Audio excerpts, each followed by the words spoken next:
Assalamualaikum, hai. Bersua lagi kita bersama siaran Mengkebang Channel.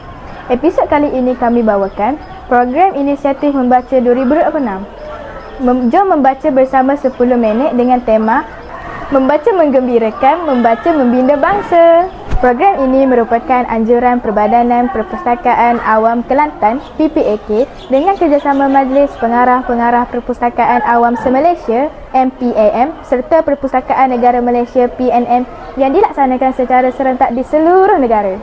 Tujuan utama program ini adalah untuk menyemai budaya membaca dalam kalangan masyarakat serta membentuk bangsa yang berilmu dan berdaya saing. Untuk makluman semua, program ini berlangsung pada 23 April pada pukul 11 pagi hingga 11.10 pagi.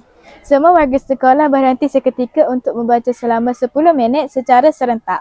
Kini, kita teruskan lagi siaran bersama wartawan lokasi iaitu Nurhanis yang berada di kawasan sekolah bagi melihat sendiri pelaksanaan program ini.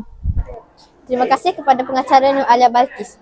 Saya kini berada di SMK Mengkebang di mana program Jom Membaca Bersama 10 Minit sedang berlangsung dengan penuh semangat dan penglibatan aktif daripada warga sekolah.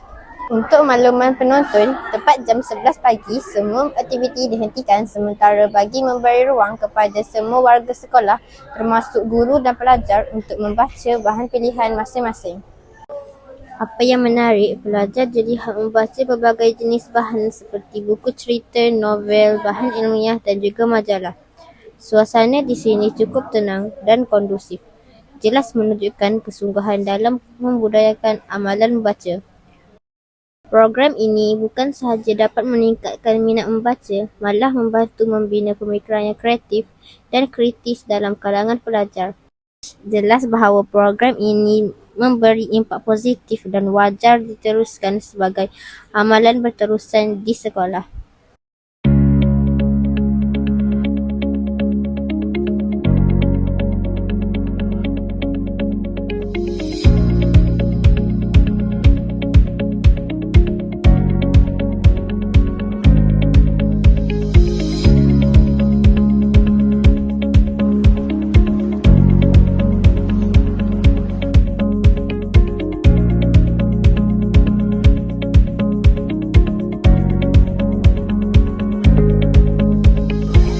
Dengan itu, saya kembalikan semula siaran kepada pengacara Nur Alia Balkis. Sekian, terima kasih kepada Nurhanis untuk laporan yang jelas dan menarik itu. Diharapkan program seperti ini dapat diteruskan lagi pada masa akan datang dalam usaha melahirkan masyarakat yang cinta akan ilmu. Sekian sahaja siaran kita pada hari ini. Terima kasih kerana bersama Mengkebang Channel. Assalamualaikum, sehingga kita berjumpa lagi lain siaran Mengkebang Channel. Bye, segalanya bermula di sini.